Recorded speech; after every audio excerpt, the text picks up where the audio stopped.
안녕하세요. 법무법인 성지 파트너스입니다.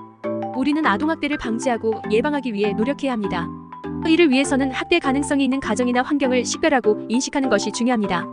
교육 및 인식활동을 통해 대중에게 학대에 대한 경각심을 높이고 어린이들을 지원할 수 있는 시설과 조직을 강화해야 합니다. 하지만 이러한 과정에서 훈육을 담당한 선생님들에 대한 아동학대 혐의가 과하지 않은지에 대한 적절한 법적 검토도 필요합니다. 이번 영상에서는 어린이집 선생님이 아동학대로 약식 기소되었으나 정식 재판을 청구하여 아동보호 사건으로 불처분된 성공 사례를 말씀드리겠습니다. 1. 기초사항 의 외인 30대 여성 A, 30대 여성 B 혐의사실 아동복지법 위반 사건 진행경과 검찰이 아동보호 사건으로 송치하였으나 법원에서 재의송 결정하였습니다. 이후 형사사건으로 전환되어 벌금형으로 약식 기소되었기에 양형부당을 이유로 정식 재판을 청구하였습니다. 이 사건 개요. 의뢰인 A씨와 의뢰인 B씨는 어린이집 교사입니다. 아동에 대한 신체적 혐의를 A씨는 7건, B씨는 12건 받고 있었습니다. 초기 수사 당시 담당 검사실에서는 아동보호 사건으로 송치 처분을 하였습니다.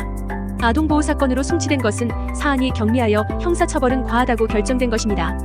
그러나 가정법원에서 엄벌에 처하는 것이 타당하다고 판단하여 본 사건이 다시 검찰로 재의송되어 의뢰인들은 법무법인 성지 파트너스에 찾아왔습니다.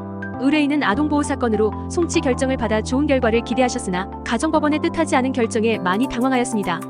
어린이집 선생님들이 아동복지법 위반으로 형사처벌을 받게 되면 유관기관 취업 제한 등의 추가적인 제재가 존재하기 때문입니다. 3. 사건 해결 피해 아동의 보호자는 엄벌을 탄원하고 있는 상황이었고 나아가 이미 아동보호 사건 송치 처분을 한 차례 받았다가 다시 수사기관으로 돌아온 사건이어서 난이도가 굉장히 높았습니다. 그러나 담당 변호사는 수임 직후 사건 기록을 면밀히 검토하였습니다. 그리고 피해 아동의 보호자와 합의할 수 있는 단서들을 찾았습니다.